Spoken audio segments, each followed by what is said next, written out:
Hello and welcome to this video about your cholesterol status. This is part of a series of videos looking at blood tests for all your organ systems. So if you want to look at other things, check them out in the playlist.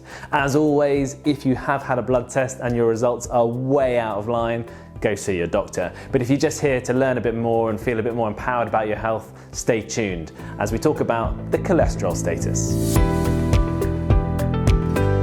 So cholesterol, it's got a bit of a bad rep over the years because people equate it with disease, and sure, in the wrong quantities it really can cause disease, and we're going to talk about that. But cholesterol is essential for human life. It makes up cell membranes, and every single cell in your body has cholesterol in it. When we look at cholesterol, we're looking at your total cholesterol level, but also your HDL cholesterol, LDL, non-HDL, and triglycerides as well. What does that all mean? Well, cholesterol is transported around your body, and some people have called it good and bad cholesterol, which is a nice way of thinking about it, but remember, we still need both the good and the bad. We just want to get the balance right. So, your good cholesterol. Good cholesterol is HDL. Think of the H as happy, good, fantastic. So HDL takes the fats from your bodies and your vessels, and it brings the fats to your liver, where your liver then processes it.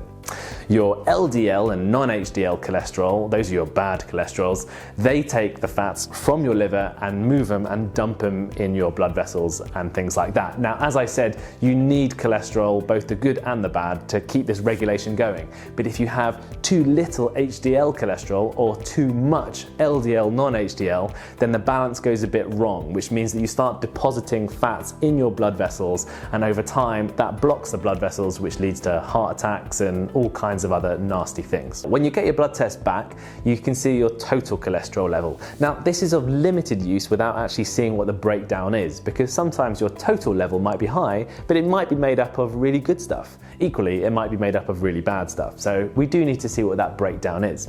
Let's start with HDL. So you want a good level of HDL because then you'll be better at cleaning out the excess fats.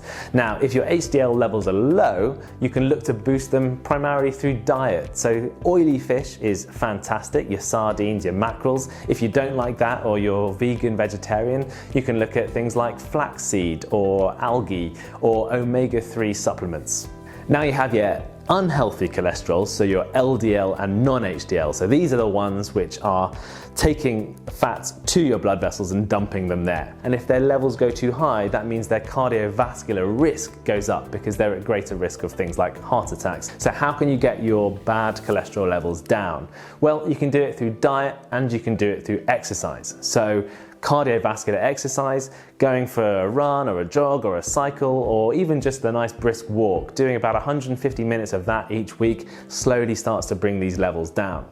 You can also do it through diet, so cutting out the junk food, the biscuits, the cakes, the sugars, the alcohol. Alcohol is mainly sugar, so it really takes these things up. Unfortunately, as we get older, it's not so easy to regulate your cholesterol, and sometimes they go up anyway. So eventually, you may need some medical input despite the best modifications you're making to your life. But be open to it, because the medications that we do have for sorting your cholesterol are fantastic, and they can reduce your cardiovascular risk, i.e. your risk of having a heart attack or a stroke or something like that, significantly. Finally, triglycerides. These are little fatty acids which are taken over your body, and just like cholesterol, you want the right amount of these. If your levels start to go a bit high, could be because you've been having a lot of fats in your diet, could have been because of some alcohol, but if they start to go higher and higher, it puts you at risk of pancreatitis. And finally, just a quick word about motivation. So some people are a little bit overweight and they want to lose it, but they get frustrated because they're not really seeing the effects on the outside. The weight isn't really coming down, they look the same,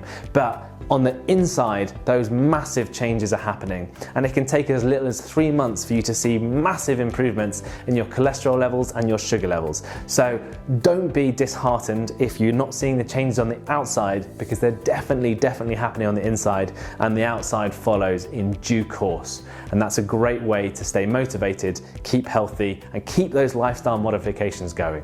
So that's cholesterol status. Remember, there is good and there is bad, but don't think of it as good as bad. You need both of them. You just need them both in the right quantity, and that can be achieved through diet exercise, and just generally healthy living. Join us next time when we're going to be talking about your HbA1c level. That is your measure for diabetes. See you then. Take care. Thank you so much for watching. Don't forget to like and subscribe. It really helps. If you want to go into a bit more depth, just go to my website here, and you can also follow me on Instagram and ask any questions you like there. Thank you.